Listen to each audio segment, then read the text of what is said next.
Hey, welcome everybody to another episode of Let's Connect Now. Today, I always start off all of my shows by saying every one of my guests is very special. And only because I consider it a privilege to have a guest on my show. And it doesn't matter who it is, they're always so special to me. So, welcome to another segment of Let's Connect Now. Today, I have, like I said, a special guest. His name is Steve Bennett. He's been a resident here in West Covina almost forever. Would be the word I would use, yeah.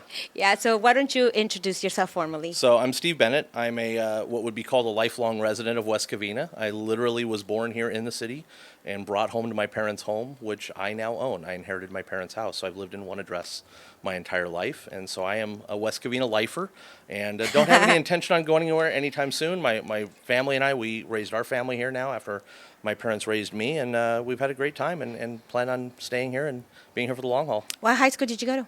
I actually went to Covina High School. So I live north of the 10 freeway, and so the north of the 10 freeway goes through the Covina Valley Unified, so I went through all the way through that to Covina High School, Trawick Junior High, all of that. Oh, usually people tell me they went to West Covina. Never really South Hills. They always say, oh, no, I went to West Covina High School. Which is funny because I got a lot of friends, actually, that transferred to South Hills when I was in high school. And when I was at Covina, South Hills was our rival. And now when my son, who went through the same schools that I did, the rival at Covina High School is Northview. So it was really weird for me to get used to that change of who the rival was, if you want to call it that. Oh, wow. I think I've met you. I don't know if did I ever formally meet you, or we just kind of thought we knew each other? Yeah. And at that time, you were a commissioner for the city of West Covina several times, from what I read and from what I've seen, and because I was at City Hall for 5 years, and I got to know a lot of people. But I also know that you once, I guess you were nominated to run for city council. Yeah. And that's actually one of my questions. I want to know, because in your bio, I read that you said it was not, it didn't go well. Why didn't it go well? Well, I've ran for office twice. So I ran for city clerk in 2018 and ran against Nick Lewis, who ironically is on the ballot this time again for re-election. And we ran against each other. It was about a 600 vote separation. Considering it was a citywide election, I learned a lot. In 2020, I wasn't sure I would really run again. It was always a question. But I saw a need out there. I saw that we really had a unique situation going on in the city. There's unique challenges happening, and they still are to some degree. Yeah. And I felt like I had some history. I felt like I had a background. I felt like I had a purpose, and I felt like I had a goal and a solution that could work. Unfortunately, the residents didn't vote for me. The voters didn't vote for me. I came in fourth out of four, and so the current city councilwoman, Rosario Diaz, was the one who won that election in 2020, and I ran against two other people as well, another incumbent of another office, and then one that was appointed to the city council at that time. And that was for District 3? That was District 3, the first time ever we had an election for District 3, that's correct. Oh, wow. When did we go to districts? I don't even remember that. So it's a long story. We've had a fight for districts for years. This is where the history in the city comes in play.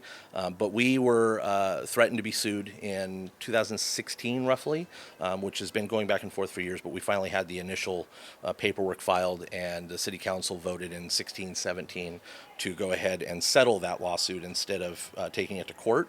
And we had our first district elections in 2018, and those were for districts 2, 4, and 5, which are up again currently in 2022. Do you know whatever happened to that? I mean, to those lawsuits? Because I know it didn't just happen; it happened to many cities. But do you know if because I don't even know if I should say, but I actually met the person who started the whole movement, and I was very disappointed when I actually met him, because he just really told me, and I was like, okay, and he's like, and I have your same birthday, and I was like, okay, I don't care. But it was a weird situation at that time. I think I was still at City Hall at that time, and I remember going to that city council meeting, and it was very interesting, the things you find out, and yes. It was upsetting in a sense because of what I see that districts do. I mean, when it comes to elections, I mean, it's just, I don't know, I just feel like it's not fair. Yeah, districts is a very polarizing topic when you're dealing with small cities like ours. And, we've got 110,000 people roughly in West Covina, and you basically sliced and diced it 5 ways. Yeah. And we were electing our council people what's known as at large. That's the catchphrase. And that's where everybody in the city was able to vote on every council person, and the top 2 or top 3, depending on the election, would win. When it went through the process, so ultimately what ended up happening is we were sued under the California Voters' Rights Act, which is known more as CVRA, and it's a increased certain requirements for how polarized voting works. And it has to do with helping minorities get elected onto the council, which is fine. But you also have a situation where now we have 5 different people elected into office. And so for me, I've always been against districts. I've never been one for it. And you have a situation where someone gets elected into, say, District 4 or District 2, District 1, whatever it is, and 4/5 of the city gets no say.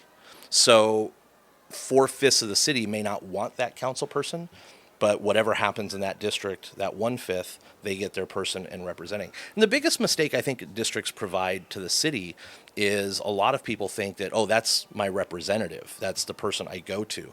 In a city of our size, all of the council people should be representative of everyone in the city. That's especially how it should go. with the businesses. I mean, they really see. I mean, running, the Greater West Covina, it's just been very interesting, the needs of the businesses.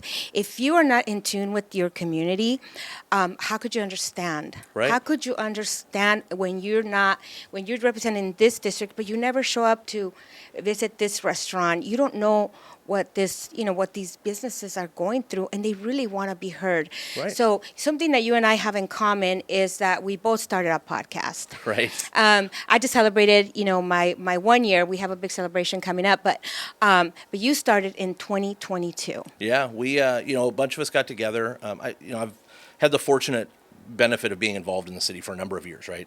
Commissioner, volunteer in the city, and you go down the list. And so one of the things that I have noticed over the last few years, and in talking to people that I'm close to, there's not a lot of, I'm going to call it investigative journalism lately. We used to have a really good set of reporters at the Tribune, not really covering West Covina anymore. And so I wanted to bring my knowledge and my history of the city, what I'm familiar with, where I grew up, and bring that out and show people what's out there. So a really good example, I had a great interview with Peter Ariano from Peter's El Loco. Oh, yeah, And so Peter. a lot of people don't know that was the filming location of the movie Good Burger. Yeah. And it's a cult following movie from Yeah. Nickelodeon. It's not like it's a real blockbuster by any stretch. But there's a lot of people who've reached out to me since doing that podcast episode and saying, I had no idea. And so those types of things are what really were important for me, to bring out the interesting nature of our city, the character of our city. And by default, I'm going to have some political people on, I'm going to have some business owners on, and I'm going to have volunteers and community activists. And I just figured it was a great way to broaden and allow people to learn who we have. We have some awesome people in the city that have been so involved, even people like yourself, right, who've done things, that have done such great jobs with the GWC and everything else. And those stories need to come out, because we just need those for everyone to know what people have done. And we're losing that institutional knowledge in our city, in my opinion. Yeah, and we have, great entities and great community service groups here in the city of West Covina who are so devoted to our community. Yeah. I recently, in 2020, the end of 2020, we moved out of the city because my husband got transferred to the Riverside area. And I really felt like, I've been in West Covina for so long, that it felt like I was homesick. Right. I don't know why. I was just homesick. But the GWC continued on, and it felt weird driving here. And then a couple times I tried to go home to where I used to live before, and I said, you don't live here. Had to turn around. Right. It's weird because I was so used to going, It's a kinda certain autopilot. way. Yeah, it was so weird. But I'm still here, even though we're called the Greater West Covina, and a lot of people don't really understand why the Greater West Covina.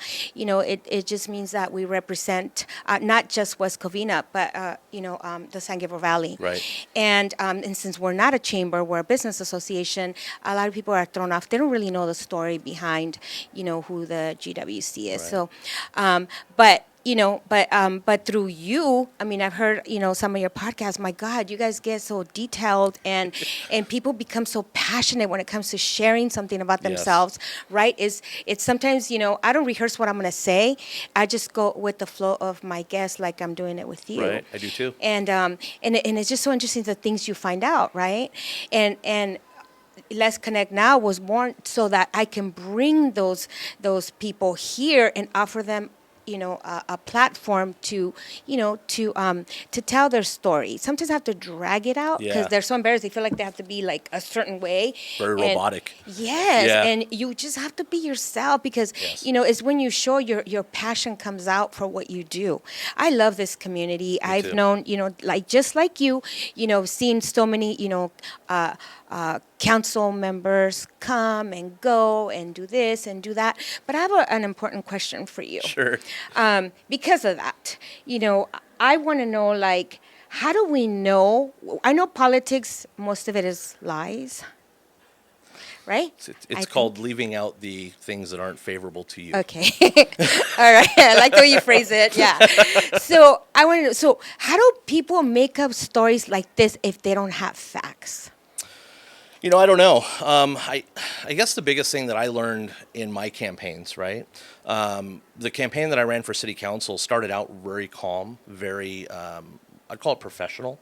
It was very calm that way. And as we got closer and closer to election day, it got nastier. And it got to the point where, it affects you as a candidate, right? If you're really in this for the right reason, it affects you. Because you believe, if you're in it for the right reason, that what you're doing is right, that what you're doing is for the best of the community. I tell people all the time when I ran, speaking again just from myself as an experience, I don't care about title. Title means nothing to me. I meet people that are presidents of companies. I meet people that are, whatever, and I could care less. I'm going to treat you like who you are or how you treat me. And so the title of city council member means nothing to me. The only two titles that ever meant anything to me are husband and father, or husband and dad. It's the That's only beautiful. two.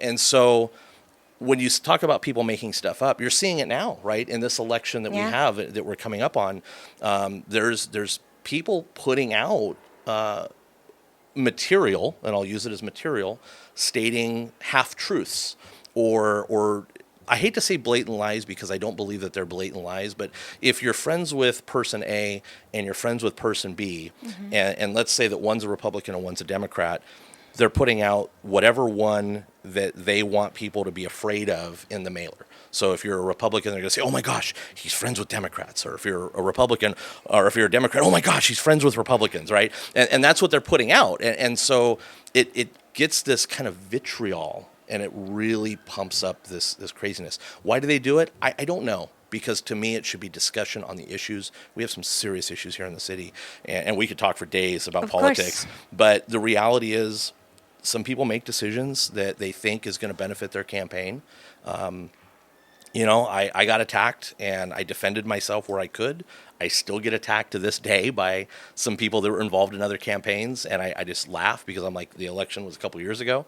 And unfortunately, you're seeing that happen as we speak right now. Yeah. And it's just nasty. Yeah, and like you, I was approached a few times, hey, you should run when I lived here in West Covina, but to have somebody actually dissect your life and make up stories, it's damaging. It's something that you can't just brush off. Some people might be able to, but I know deep down inside, it hurts, and it's damaging, not just for yourself, but for the people who are very close to you, because now you feel like they're doubting you. I mean, I heard some stuff, when you were running, and I was just like, wow. But you know what? One thing about me, I don't believe everything I hear. Yeah. I don't judge people by what they've done. I have to have seen it. Right. Because it's so easy for me to make up stories, right? But why would I do that? To me, that's just pure evil. Yep. And it affects, functions. It affects relationships. It breaks up marriages. It just does. It's a whole new world, right? But like you said you did it. You ran because you had, good intentions, Yep. because you kind of knew what was going on, and maybe there was something that interests you at that time. But, being there at City Hall, gosh, did I get to know what it was like behind the scenes, and it's not pretty. No. It And is what's not funny is we have pretty. great staff.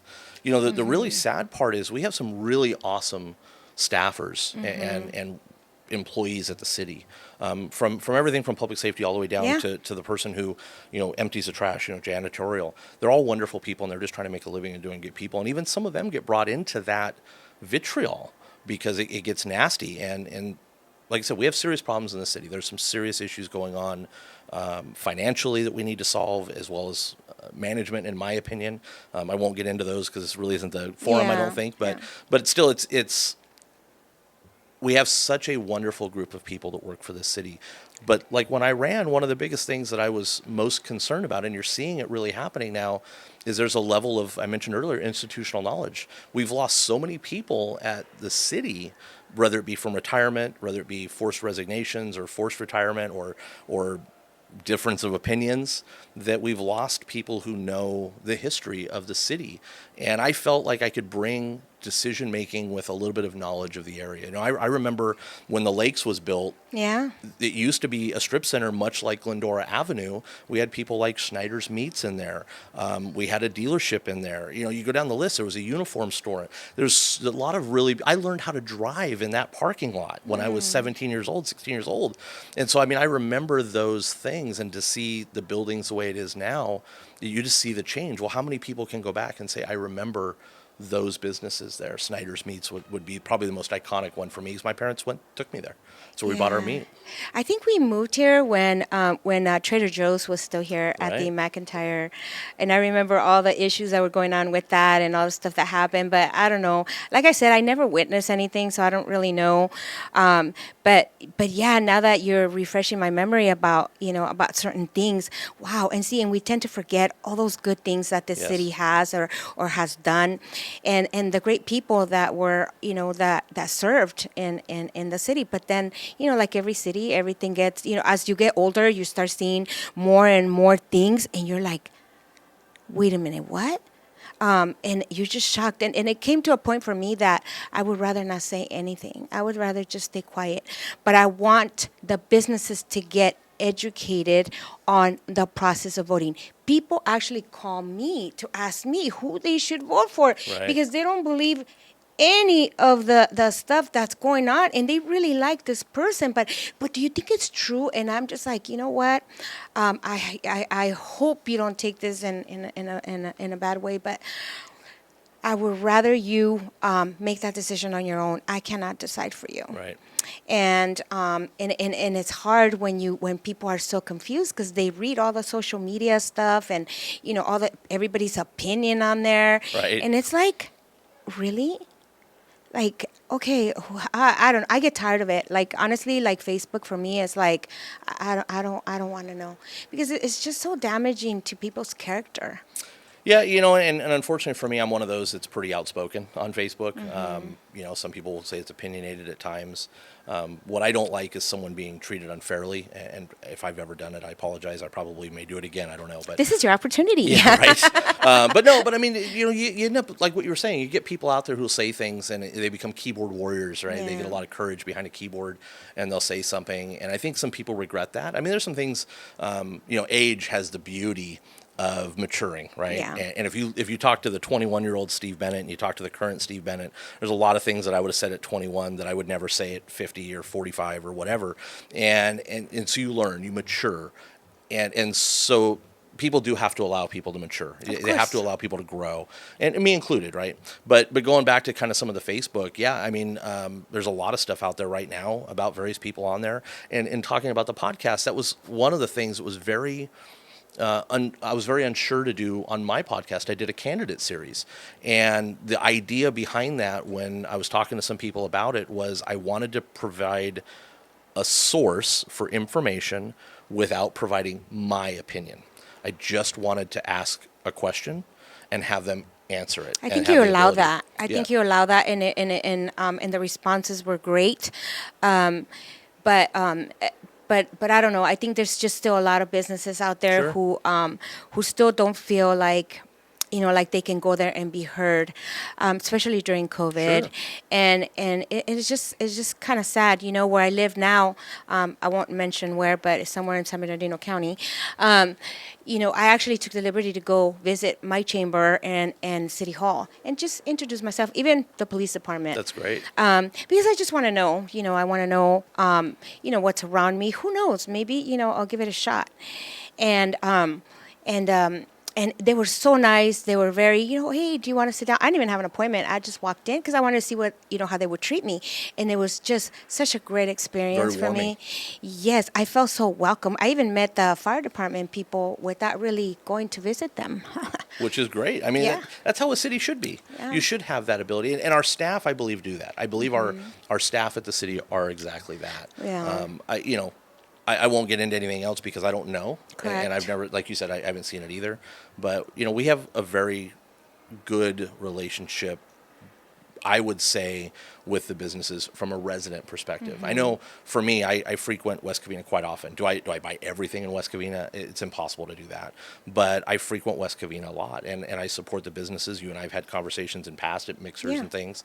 But the reality is, I do think that there is a small disconnect right now between City Hall and between the businesses. I wish in my opinion, I wish the city was a little more business friendly than they are. In years past, we used to win awards for the most business friendly city, right? We have a great plaque, right? Part of their the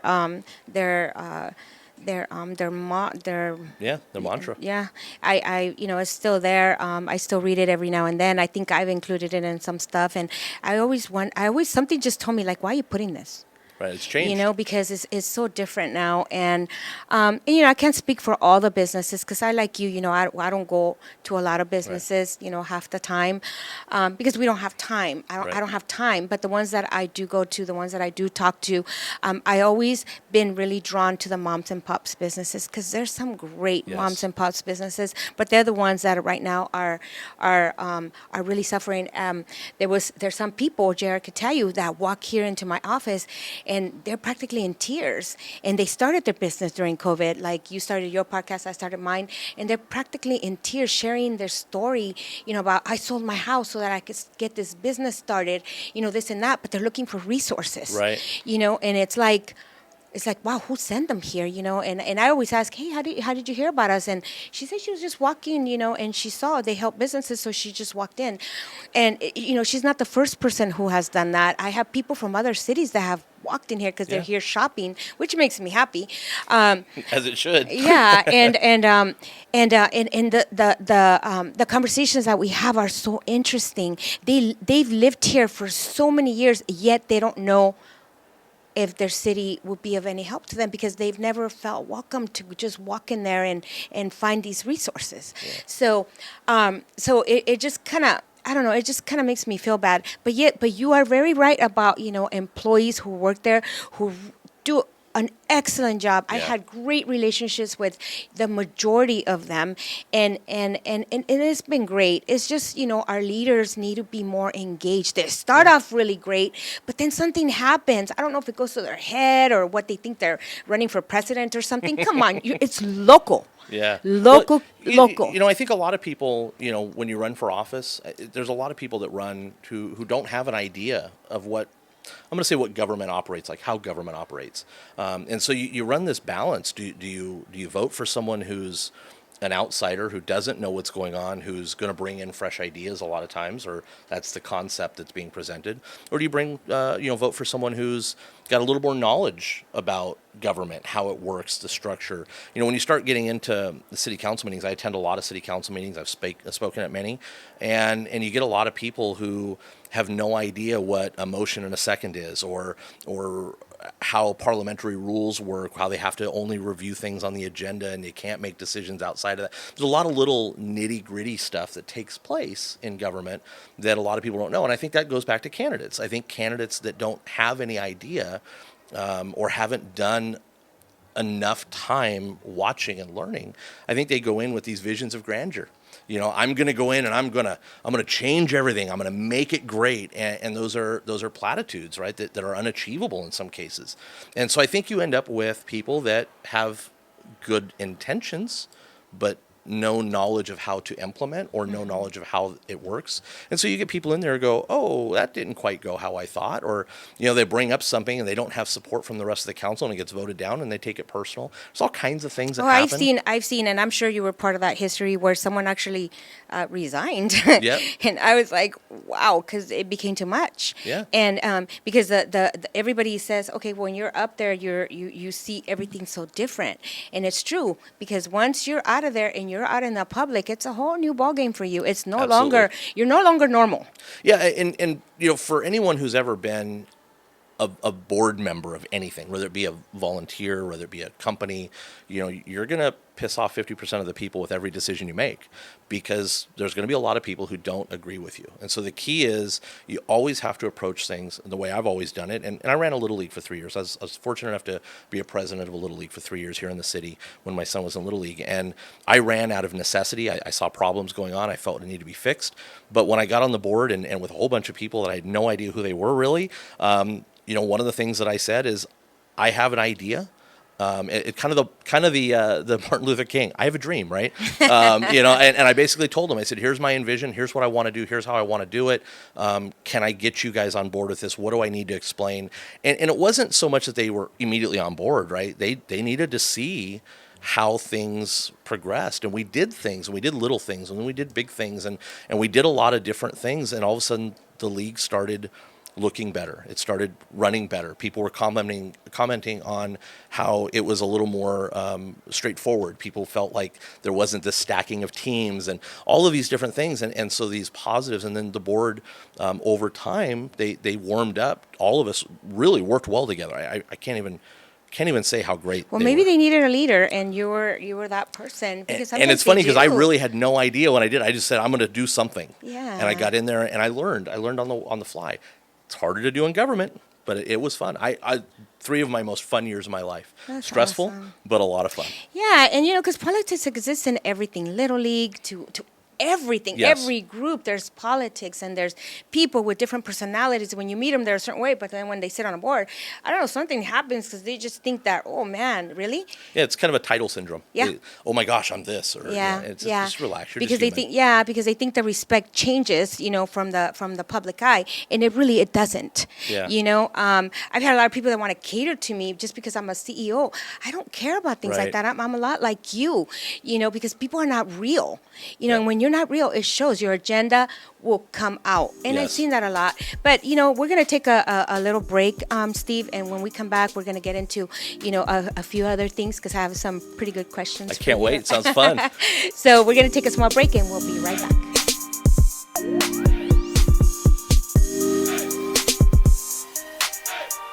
How's it going, everyone? This is Jonathan with Kids Slime Club. We're located here at Plaza West Covina in the beautiful city of West Covina. Stop by and take care of all your slime needs with Kids Slime Club. We have DIY slime stations, grab-and-go slime boxes, host your very own slime party, or attend one of our amazing slime workshops. You can connect with us at Kids Slime Club, kidslimeclub.com. Come check us out. If you have the time, we have the slime. Well, before we get started, because I know we took a little break, I just want to give a big kudos to Remax. Remax, our friends from Remax, Alex Aviles and Victoria Andosilla, they actually just donated a red leather couch for so our next show we would have a nice couch to sit on, comfortable. So we just want to extend our thanks for their gracious donation. So with that, so I don't get to sit on the couch yet. No, I'm so sorry. I don't know if we're getting it this week, but that's eventually, okay. Eventually we are. No, you will. You're gonna come back. I'd love to come back anytime. You're gonna come back. We're gonna see the feedback from the show, and I would love to have you back. But, anytime. So like we mentioned, a few minutes ago, we were talking about how do people get the real facts about who they want to vote for. I know today it's actually. Or yesterday, everybody went to vote, and some people were actually told me, I'm just not going to vote. And I said, please, I apologize. I hope I didn't take that away from you, but your vote does count. Your vote counts so much. You need to vote. Absolutely. And you can't just guess and just kind of, really read the stuff that was mailed to you prior to, and, make that decision on your own. Because I think as we get older, before, I'm not going to lie, 10 years ago, I was still kind of like, what is that? What is that? Because I didn't really know. But now, hell yes, I'm going to get out there and make my vote count, because it's important. It's important not just for me, but for the communities that we live in, right? But there's no reassurance we can give to people. There just isn't. So how do people get the real facts about the person? That's what I want to know. Monica, I guess the best way to really think about that is when you're dealing with different levels of elections, right? You've got local, you've got county, you've got state, you've got federal, and everyone's a little different on how to find information. When you're dealing in local elections, there's not a lot of information. You're not seeing TV commercials, which a lot of times that's just, it's really meant to be, attention getting. It doesn't really provide a lot of facts. So you're not getting that in local elections. So you need to go out and research the candidate in a couple of different ways. Most candidates in today's world have a website, have some form of campaign site. So from a local perspective, get a hold of those candidates, ask them for their brochures or their mailers or their handouts. Their website's usually prominently displayed, and go to their websites. That's the first thing to do. Read about them. Read what they say about themselves. Don't worry about what people are saying negatively. Just read what they're saying. So that would be the first step. When you're talking about county, now you're talking to deal with a little bit more. You're getting more news, right? You're getting TV ads. You're getting local news stations talking about things. Real big this year is Measure A in LA County, which will give the LA County Board of Supervisors the right to remove a duly elected sheriff. Not any other duly elected person in the county, just the sheriff. And so there's a lot of people who feel as though that is targeting one person because they have an animosity between them. They have a very friction relationship. And then there's other people who think that, hey, we need to be able to do that. I look at it as, if you're going to be able to do it to sheriff, you should do it for the fire chief, you should do it for the district attorney, you should do it for all of them if you're going to do it. So I have an issue with the fact that it's very hyper specific. But you go through and you have a lot of these different things county-wise. You're not going to see a lot of that. Not been a lot of publicity about that one. Then you move into the state level. Right now you see the propositions, and this year we have several propositions. You have Proposition 1, which talks about abortion, depending on where you sit on that topic. Then you've got 26 and 27, which talks about sports betting and the various ways to do it and who gets what. And those, every time you look at a news ad, it's vote for it or don't vote for it, right? They don't really tell you. Those ones are going to take a little more research because they're very nuanced. And some of those measures or some of those propositions are 20, 30, 40, 100 page long if you read the text of it. Right, and the majority of them, they have very small text. Yeah. And so once you read it, you're like, wait a minute, but your commercial said this. But then you're reading, it's kind of like a prescription, right? And you're just like, wait a minute, but the commercial said this. But then when you really read, what it is, I mean, we got a book this thick, and you really have to get into it to really understand. And the ballot titles are misleading too. Yep. So like you're saying, not only is there fine print, but even, you look back, and again, depending on which side you're on, you look back at what was SB 1 that was on, ended up being the gas tax people voted on. And they gave a ballot title as to basically saying we're going to take funding away from road repairs. But they didn't really talk about the gas tax. And so the Secretary of State gets to make those ballot titles. And in the city, when we do a city one, the city attorney makes them, and they can kind of word them however they want. There's a lot of freedom there. They have to say certain things, but there's a lot of freedom, and so that also influences votes. And so you can't go just off of ballot titles. You can't go just off the big print. You can't go just off of commercials, like you're saying. And when you get into the fine print, it's gibberish to a lot of people. Yeah. It's you feel like you're reading a foreign language because you just don't understand it, right? Yeah. Well, I asked my husband a lot of questions about certain things because we know a lot of we know something that really caught my eye was the whole thing with dialysis. Right. And there's a lot of centers. I mean, I drive by there all the time where I live and including here. And I just always, my heart was kind of going towards, the patient care and what it would mean to them. But then when you really read about it and you really read the fine print, wow, you find out it's a whole new different. It's Right. not exactly what some of these commercials are stating that it is. And it's hard for me to explain it to someone else because I want to be able to offer people comfort when it comes to certain things that I've been asked, but that's not my professional side. I'm still learning myself because, like you said, as we get older, more wisdom, comes because you really pay attention to a lot of things that maybe you didn't pay attention to before. And so people don't have the time to read the small print, and that's what causes, all the confusion, I think. But I think to answer my own question, if I was them and I was asking, somebody, who should I vote for? I don't know. This people are saying this, people are saying that. My best advice would be email them. Call them. Usually some of them do provide you with an email, with a phone number.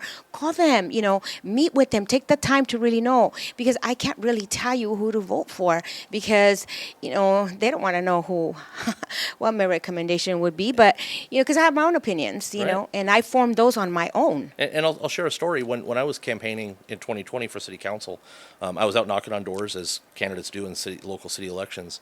And I knocked on the door of a house, and the owner came to the door, and there was a sign for one of my opponents in the yard. And, I knock on every door, whether there's an opponent sign or not an opponent sign. And just introduce myself. You never know. And the person goes, oh, I already know who I'm voting for. And I said, okay, well, have you talked to all the candidates? And the person said, no. And I said, well, let me just leave you my information. If you have any questions, give me a call. And about 3 or 4 weeks later, I get a phone call. And I remembered the person because I made a note on my walking sheets, the address and the name of the person. And so I remembered it stuck out, just the conversation, the way it happened stuck out, and the person started asking me questions. And as we talked a little bit further, he was asking me about political party and all the things that really don't matter in city politics. It does from an ideological, standpoint, but it really doesn't matter. And so I answered him, and I was very truthful with him about where I stood, and we talked, and he was from a party that I may not necessarily agree with at times. And he goes, I'm going to vote for you after all. And I said, wow, it's great. Thank you. And he goes, I just like the fact that you were straight honest with me and you were very blunt, even though some of your views may not be mine. I think you're more honest. And so you end up with the people out there who make snap decisions and then come back, and it's the research. And so, again, if somebody knocks on your door that's a council candidate or any candidate, hear them out. Get their material, read about it. Those are really the important things. And I will tell you, all politics start local, right? A lot of people dismiss local politics, but the reality is most of your state senators and state assembly members, Susan Rubio is a state assembly member for us, or state senator here in California for this area, and she started out as a council person in Baldwin Park, and wonderful lady. We don't always agree politically, but I love Susan as a person, and so she started out as a council person, and so some of the people you elect at council level matter. To answer your question about who to recommend and how to do that, whenever I get questions like that, it's tough. If I'm not running, obviously, if I'm running, I say vote for me. But but when I get asked questions, about that, I usually try to offer them pros and cons to both persons. So I go back to my mom. I'm going to give you a quick little synopsis. I was raised in a big family, right? I had a lot of brothers and sisters. I'm the youngest. And by the time I was in my teens, all of my siblings had moved away. So I was the only one left at home. And my mom, I lost my dad when I was 18. So when I got into 18 and started voting, it was just my mom and I really living at the house. And I'd always ask my mom, who should I vote for? Because that's what most teenagers do, right? Most young people don't know. Like you just said, you have no idea, right? So you go, well, who do I vote for? I want to vote, but who do I vote for? And you're asking your parent to tell you who to vote for. It's the wrong way to go, but I understand kids do it. My son does it to me. And so my mom was funny because I did that to her. And this is probably why I take politics more seriously. She goes, well, let me show you where the information is. And when you figure it out, come back and let's talk.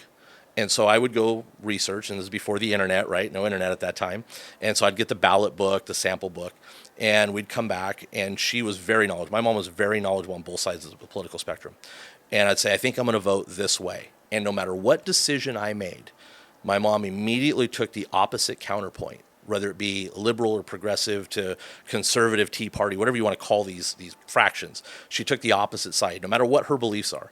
And we debated the topic, and I had to defend myself why I was voting for it or why I was voting against it. And I think that really helped me go, okay, there's a lot of opinions out there. And she did it every time. And it's funny because you look at where I'm at politically now and the things that I believe in, of course they're shaped by my parents, as they should be, shaped by life experience. But now I look at things much different. I go, okay, I may not agree with that, but that might be the best decision, even though ideological wise, I really shouldn't do it. And that's tough. But I look back, and I lost my mom 4.5 years ago, finally, at the age of 86. And I love my mom. I miss her dearly. But I look back at a lot of the life lessons, right? The things that she taught me that I didn't know she was teaching me, the joy of parenting, that she taught me and I didn't know. And that's one of them that I walk away with. And it's amazing to me where I've came. And she was so proud of this community, and she taught me to be that way, and she taught me how to research these political things. So anytime I can help someone, I do, but I try to give them, like her, here's how to find the answer. If people ask me for my opinion, I will tell them what my opinion is and say why I believe it, but then I will try to direct them, or I'll give them both sides and go, here's what some people think, here's what other people think. Yeah, and some of the things that I've discovered, I'm like you, I have a great relationship with my dad. My dad has been in broadcasting. He's actually 79 years old, and he's still doing it in Mexico. And so when he lived here, he was very involved in politics, and he loved politics like there was no tomorrow.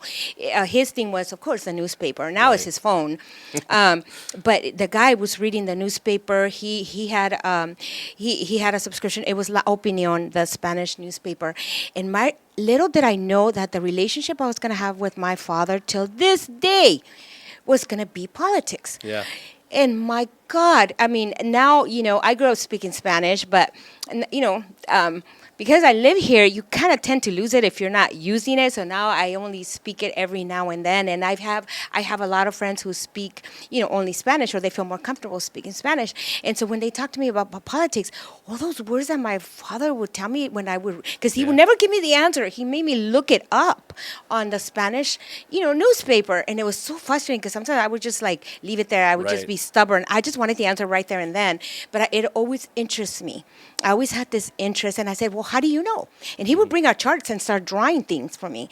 And he was like your mom. So that's something that I cherish, about him, because to this day, that guy, he's 79 years old, but nevertheless, his wisdom, it's just, it's phenomenal to me when I hear him speak and the kind of advice he gives me. So I try to, do the same with my children, always let them decide for themselves. Right. So that's what I tell, the people who, Hispanics who now are U.S. citizens that are very proud. Now they want to know, well, I said, you're a U.S. citizen, get out and vote. And they're like, nah, and I said, well, why did you become a citizen of the United States? Those are some of your duties as a citizen of the United States. Your vote does count. You might not think so because there's millions of voters, but it does. I look forward to that. That was something that I knew I was going to be able to do, and it felt great. Yep. And some people, they do it because, okay, I could cross the border now with a passport, whatever. That's not good enough. You still have, certain things that we have to do to make things better, and so I just tell people, why did you become a U.S. citizen? It's a great if you're not question. going to vote? It's a great question. If you're not going to fight for your rights. I will tell you, too, it's funny. I get people sometimes that'll ask me, who to vote for, like what you do. And what I tell people a lot of times as well is, always vote, right? Find something to vote. But if you run across a race or a proposition or a measure or whatever it is and you don't know, the automatic answer, if you don't know enough and don't have the time to search for it, the automatic answer is no, because no means no change. Nothing's changing. Yeah. And so if you're not sure, rather than vote yes for something and create a change that maybe wasn't good, or maybe later on you're going to regret, you vote no, right? You just go, you know what, I don't know. Now, the reality is you should research everything, make an educated decision. I believe in that. But, and then, in some things, maybe it's a race that you say, I'm going to vote on everything else, but this one I'm really not sure about, and you leave it blank. And so, like here in the city right now, we have two candidates running for two different offices in this election that are unopposed. We have their city clerk, and we have a council person in District 2 who are unopposed. And I've been asked by several people, if they don't like the person in those offices, either one of them, but if you don't like the person, I don't have anyone to pick from. I just found out about that, and I was like, what? Yeah. Really? I read it. I think I read it in the San Gabriel Valley Tribune Yeah. on Facebook or something. But that's crazy, because I'm thinking to myself, wait a minute, how is that even possible? Well, basically your name still appears on the ballot, But like, for instance, I have a good friend of mine who's not real happy with one of the situations of the person who's running unopposed. And so they asked me, what do we do? And I said, well, if you don't really want to vote for the person, don't. Your vote now matters more to not vote for that one, because if you just mark the ballot for someone who's running unopposed, they're going to get this inflated vote count, and they're going to think they're doing a good job, right? It kind of confirms that they're doing a good job. Well, if in your mind they're not, you can't vote for an opponent. There's no opponent, right? So what's the next way to send a little bit of a message to go, hey, I don't agree with you, so I'm going to not vote for you and leave the vote counts. And I'll tell you, when I ran for city clerk, it was pretty funny. At the time that I ran, there was 2 measures on the ballot if we were going to have an appointed or an elected city clerk and an appointed or an elected city treasurer. And so those were 2 things on there. And the difference is whether the electorate votes for it or whether the council appoints those positions. And for the most part, they are largely ceremonial. There's not a lot that they do. There are things out there that they are a part of, but they don't have any real decision making. Yeah, and I just think that's so ridiculous. I don't know why, and I think it's gotten worse since then. And I'm just thinking, why are you wasting your time? But then again, it's all about the title. But we need someone who. I just want that particular part to change. So I would say, go for it. And in my case, like I said, so those are the 2 things. The person that I was running against, I ran against Nick Lewis, who's our elected city clerk, and a good friend of mine. Mm-hmm. We served on commission together. Nick and I are friends. We don't dislike each other. And so when we ran against each other, I didn't want to move it from an elected to an appointed. He chose that he wanted to move it from elected to appointed. So that was really the only difference in our policies that we wanted to do as clerk. Again, it's not a big office. And ironically enough, I lost by about 600 votes, as I mentioned earlier, but the amount of people that voted to keep it an elected city clerk was higher than people who voted for me who wanted to keep it an elected city clerk. So some people left the ballot blank for me, but voted to keep it elected city clerk. And as a candidate, you wonder, right? For me, it was a message, right? Okay, was I a bad candidate? Did they just didn't like me? Have I said something? You run all these things through your head as a candidate. You talked about it earlier, right? You take it personal. Family takes it personal. And I just realized some people are just uninformed.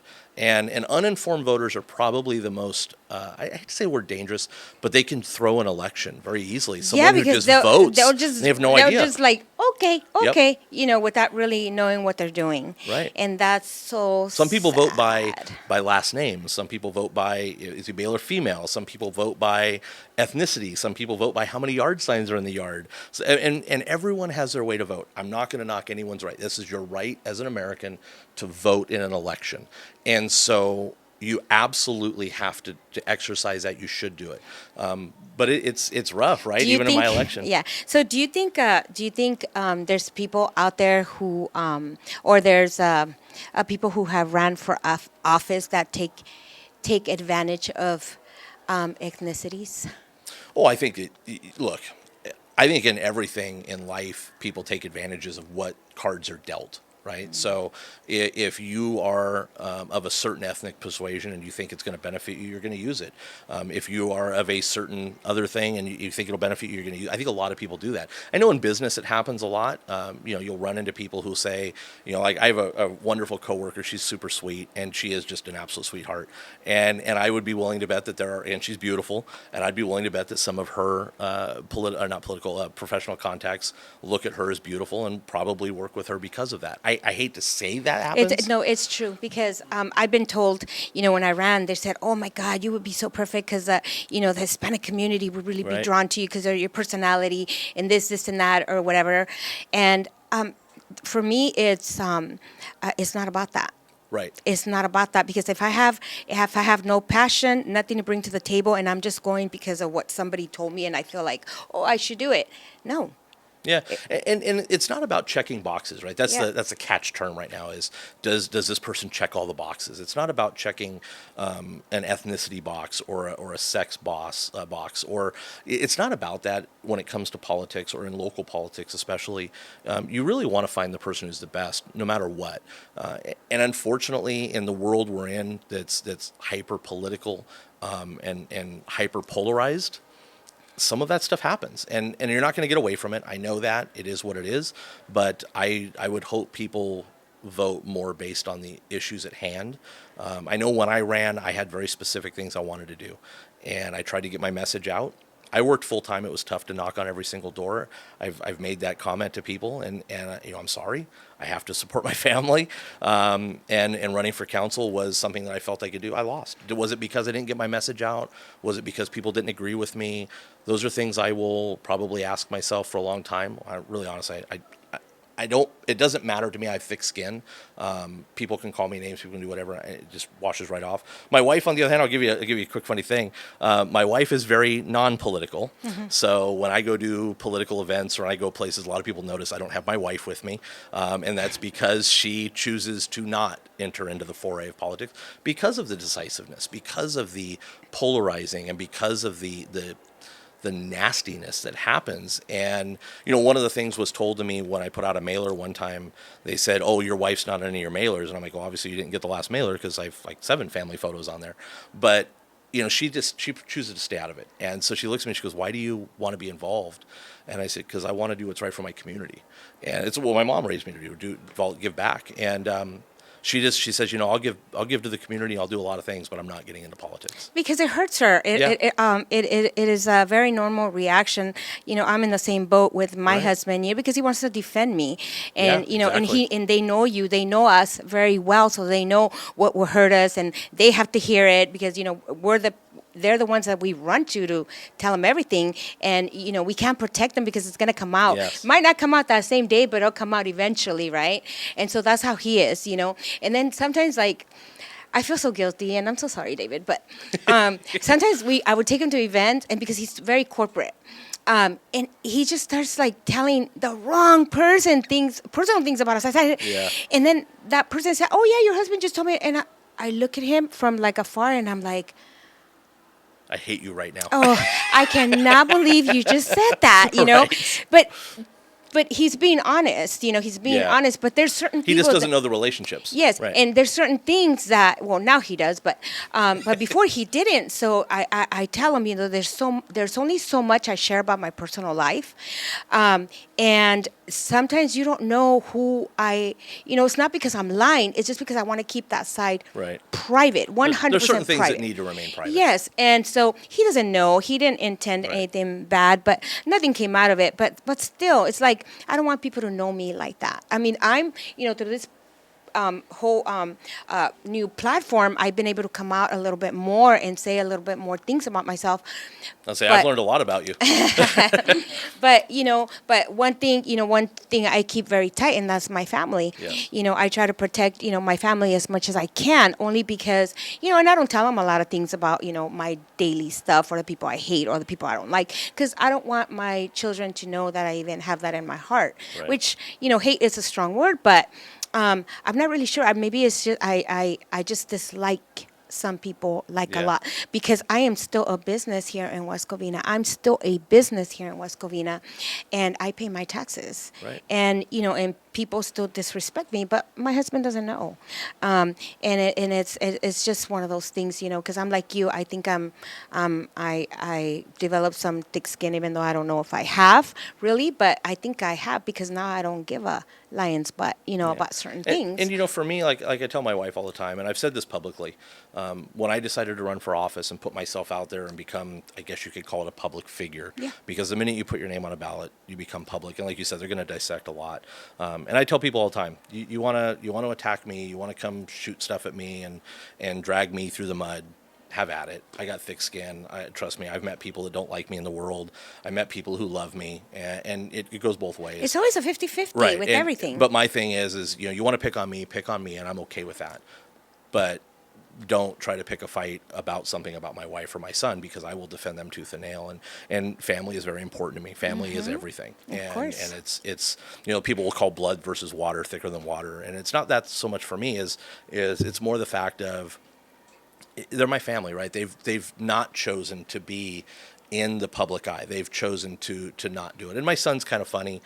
He asks me all the time, he goes, why do you continue to be involved? And I always tell him it has to do with the fact that I truly believe that I can make a difference in my community. The podcast that I'm doing is because I truly believe I can make a difference. Great. I think it's great. And I've heard, I always like to see comments on certain things that people are doing. And I haven't heard anything negative when it comes to, your show. And I think it's great. I always, there's some people that I don't really know them but physically, Sure. but I hear their voice.